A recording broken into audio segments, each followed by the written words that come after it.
قربانی کے سیزن میں فون آتے ہیں کہ قربانی لے آیا ہوں یا منڈی میں گھوم رہا ہوں، مجھے یہ بتائیے جانور صحیح طرح چل نہیں پا رہا، اور جانور جو ہے اس کے آنکھیں ہمیں ٹھیک نہیں لگ رہے، وہ ادھر ادھر جو ہے ٹکرار ایسا لگ رہا ہے، یہ اس کی بینائی نہیں، آنکھوں کی روشنی اس کی نہیں ہے، اس کی قربانی ہوگی یا نہیں ہوگی یہ تو بات کی بات ہے کہ اس کے اندر کون سے عیوب ہے، قربانی ہوگی نہیں ہوگی۔ پہلے اپنے اندر سوچ، تیری آنکھ ٹھیک ہے؟ تجھے صراط مستقیم کا رستہ نظر آتا ہے؟ اپنے بارے میں سوچ کہ وہ تو قربانی اس کی ہوگی نہیں ہوگی، تو قربانی دینے کے لائق بھی ہے یا نہیں ہے؟ کبھی سوچا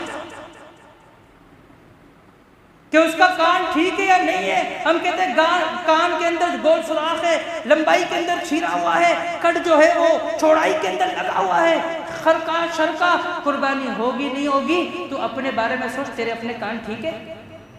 حق تو قبول کرتا ہے، حق کو سن کر تو آمنا و صدقنا کہتا ہے، وہ تو جانور ہے، اس کی قربانی ہو نہ ہو بات کی بات ہے، تو اپنا ذرا بتا، تو قربانی دینے کے لائق ہوا یا نہیں؟ تو قربانی دینے کے قابل ہے یا نہیں؟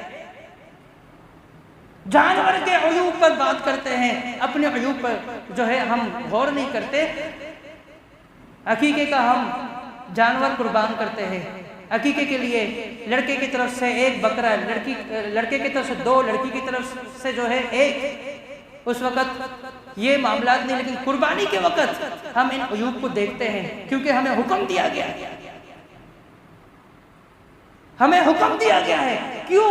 اس لیے کہ میرا پروردگار مجھ سے قربانی مانگ رہا ہے کہ اگر کان غلط استعمال کرتا تھا ان کو ٹھیک کرنا پڑے گا، اگر پاؤں تجھے سیدھی راہ پر لاتے نہیں تھے اور تجھے اجازت نہیں دیتے تیرے پروردگار کے سامنے دن میں 5 مرتبہ کھڑے ہونے کی، اب تجھے اپنے پاؤں کی اصلاح کرنی پڑے گی۔ تیرے آنکھ پہلے ٹھیک نہیں تھے، تو جو ہے نا پتہ نہیں کیا سے کہیں آنکھوں سے کرتا تھا، اب تجھے اپنے آنکھوں کی اصلاح کرنی پڑے گی۔ یہ میرا پروردگار مجھے ایک جانور کے ذریعے پیغام دے رہا ہے کہ تو سوچ، جس پر تجھے پیسہ لگایا ہے ان کے اندر یہ عیوب ہو تو وہ ریجیکٹ ہو جائے گا، اور تو میرا بندہ کہ تیرے اندر یہ سارے عیوب ہو تو کیسے قبول ہوگا؟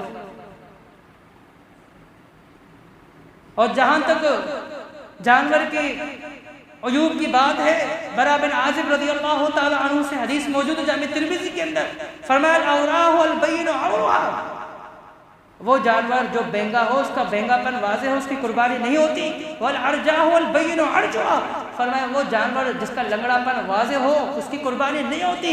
فرمایا اسی طرح المرضاہ البین مرضوها، وہ جانور جس کا مریض ہونا بالکل واضح ہو اس کی قربانی نہیں ہوتی۔ فرمایا وہ جانور جو بالکل نظر آ رہا ہے اس کی صرف ہڈیوں میں طاقت بھی نہیں، کمزور ہے، لاغر ہے، فرمایا اس کی قربانی نہیں ہوتی۔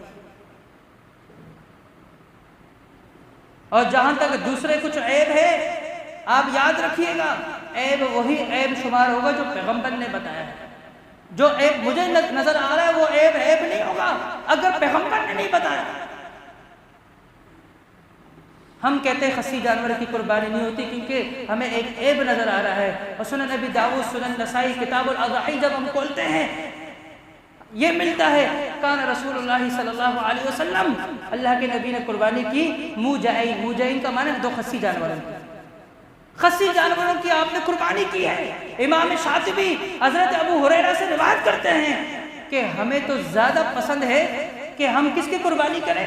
ہم خصی جانور کی، کیونکہ وہ پیشاب نہیں پیتا، وہ پیشاب پینے کے قابل نہیں ہوتا، اس کے سے جو ہے اسمیل نہیں آتی، اور میں جو ہے اپنے ہی دماغ کو استعمال کر کر یہ تو عیب ہے، میں کہتا ہوں قربانی نہیں ہوتی، میرے پیغمبر نے قربانی کی ہے۔ ابو داؤد سنن نسائی کے اندر حدیث ہے، ابن ماجہ کے اندر حدیث موجود ہے، تو میں نے کہا کہ عیب وہی عیب شمار ہوگا جو عیب پیغمبر نے بتایا ہے، اور جو پیغمبر نے نہیں بتایا اگر وہ مجھے عیب لگے تو وہ عیب نہیں ہوگا۔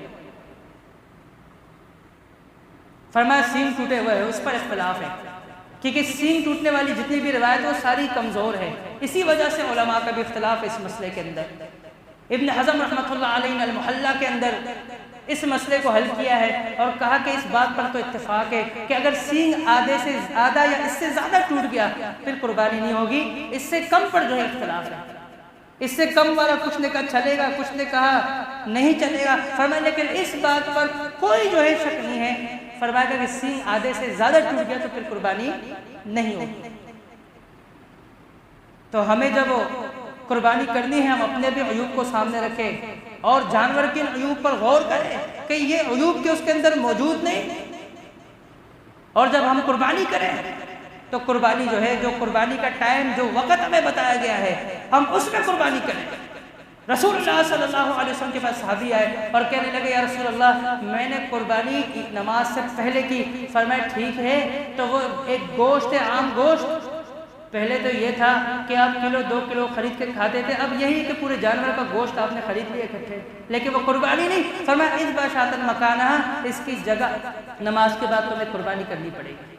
قربانی کے لیے ابھی تمہیں دوسرے جانور کی قربانی کرنی پڑے گی، کیونکہ قربانی نماز کے بعد ہے، نماز سے پہلے نہیں ہے۔ نماز سے پہلے اگر تم نے ذبح کر لیا وہ حرام نہیں ہوا، حلال جانور ہے، حلال طریقے سے وہ قربان ہوا ہے، حلال طریقے سے وہ ذبح ہوا ہے، وہ قربانی تو نہیں، لیکن اس کا گوشت حرام بھی نہیں ہوگا، لیکن اس کا گوشت عام گوشت ہوگا، عام گوشت تصور کیا جائے گا۔ اور اسی طرح جب قربانی کر رہے ہو تو ایک جانور کے سامنے جو ہے دوسرے جانور کی قربانی نہ کی جائے۔ رسول اللہ صلی اللہ علیہ وسلم نے منع فرمایا، جب ایک جانور اپنے آنکھوں سے دیکھ رہا ہو کہ میرے سامنے دوسرے جانور کی قربانی ہو رہی ہے، اس کو کاٹا جا رہا ہے، اس کو پھینکا جا رہا ہے اور اس پر سارے چھڑ کر اس کو قابو کر کر اس کو کاٹ رہے ہیں، تو پھر قدرتی طور پر وہ دیکھ کر اس کے اندر جو ہے نا جسم سے، اس کے گوشت کے اندر ایسے جو ہارمونز اور ایسے جراثیم پیدا ہو جاتے ہیں جو نقصان دہ ہوتے ہیں، اور وہ جراثیم جو ہے اس گوشت میں جو آ جاتے ہیں، پھر اس گوشت کو کھانے کے بعد مختلف بیماریوں کے اندر مبتلا ہونے کے امکانات ہوتے ہیں۔ سائنس یہ کہتی ہے اور پیغمبر نے واضح کہہ دیا، فرمایا کہ کسی جانور کے سامنے دوسرے جانور کو ذبح نہ کرنا۔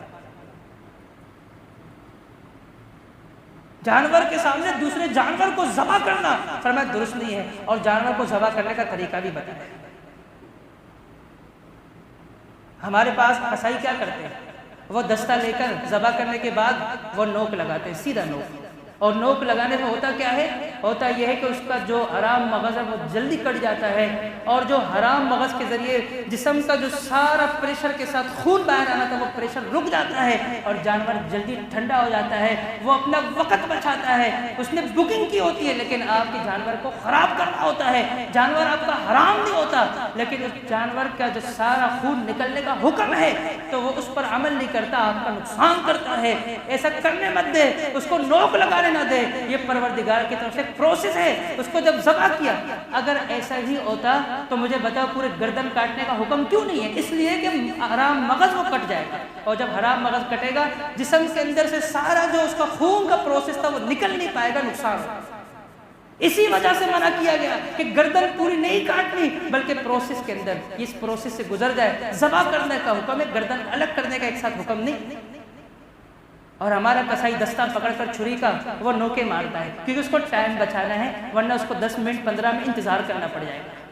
اس نے تو بکنگ لی ہوئی ہے، 1 گھنٹہ یہاں، 2 گھنٹے وہاں، اور تیسرا گھنٹہ وہاں، وہ آپ کی قربانی خراب کر رہا ہے۔ آپ کو سمجھ ہونی چاہیے ان چیزوں کی۔ اس کو کہتے ہیں جھٹکا، اس کو کہتے ہیں جھٹکا۔ یہ درست نہیں ہے، جائز نہیں ہے، یہ غلط ہے، یہ طریقہ ٹھیک نہیں ہے۔ کسی بھی مفتی سے پوچھو، آپ کو اس کی اجازت ہرگز نہیں دے، کیونکہ اس کی اجازت میرا پروردگار نہیں دیتا۔ فرمایا قُلْ لَا أَجِدُ فِي مَا أُوحِيَ إِلَيَّ مُحَرَّمًا عَلَىٰ طَاعِمٍ يَطْعَمُهُ إِلَّا أَن يَكُونَ مَيْتَةً أَوْ دَمًا مَسْفُوحًا۔ اے پیغمبر کہہ دیجئے کہ میں ہرگز نہیں پاتا کتاب کے اندر ایسی چیز کو جو میرے اوپر حرام کی گئی ہو سوائے ان چیزوں کی، خنزیر کا گوشت ہے، فرمایا اسی طرح مردار ہے، فرمایا اسی طرح خون جو ہے بہتا ہوا خون۔ اب بہتا ہوا خون وہ گوشت کے اندر اس کے جو ہے نا ٹرانسفر ہو گیا، وہ وہیں پہ جم گیا، اس کو تو باہر نکلنے کا حکم تھا، بہتا ہوا خون اس کو بہنا تھا، لیکن اس نے حرام مغز کاٹ کر اس کے خون کو اندر جسم میں روک دیا، اسٹور کر دیا۔ یہی وجہ ہے کتنے لوگ گوشت کھانے کے بعد بیمار ہوتے ہیں، طبیعت خراب ہوتی ہے۔ تو محترم بھائیوں، ان چیزوں کو جو ہے مد نظر رکھنا۔ اور حصہ جو ہے بڑا جو جانور ہے یعنی گائے، اس میں 7 سے زیادہ حصے نہیں، کم سے کم کوئی حد نہیں، اور اونٹ ہے اس میں جو ہے زیادہ سے زیادہ 10 ہے اور 7 بھی ہیں، اور کم سے کم کی کوئی حد نہیں۔ اور اسی طریقے سے جو اس کے علاوہ یعنی بکرا ہے، دمبا ہے، چترا ہے، تو ان میں کوئی حصے نہیں ہوتے، اور جنہیں اللہ نے قربانی کی ستا دی وہ قربانی کرے۔ ایک بہت بڑا مافیا جن کی صورت تو انسان کی ہوتی ہے لیکن پوری ایک انجیوز آپ کو پتہ ہے ہر سال جو ہے وہ ایک شیطانی کردار ادا کرتی ہے، جو قربانی کے خلاف قربانی مافیا ہے، وہ لوگوں کو ان دنوں میں بتا رہے ہوتے ہیں، جن کو پورا سال لوگوں کے علاج کا یاد نہیں آتا، جن کو پورا سال غریب کی مدد یاد نہیں آتی، جن کو پورا سال جو ہے لوگوں کے ساتھ تعاون کرنا یاد نہیں ہوتا، پورا ایک مافیا ہے، صورت جو ہے انسان کی ہے، شکل ان کی جو ہے نا، حرکتیں ان کی جو ہے وہ شیطان کی ہے۔ وہ آ کر آپ کو کہہ رہے ہوتے ہیں کہ یار اس قربانی سے بہتر ہے تو اس کی مدد کرو، اس کی مدد کرو۔ مدد پوری سال ہے، تعاون پورا سال ہے، لیکن قربانی کا وقت جو ہے وہ متعین ہے، وہ یہی ایام، اس کے علاوہ نہیں۔ یہ قربانی مافیا ہے جو روکنے کی کوشش کرتی ہے۔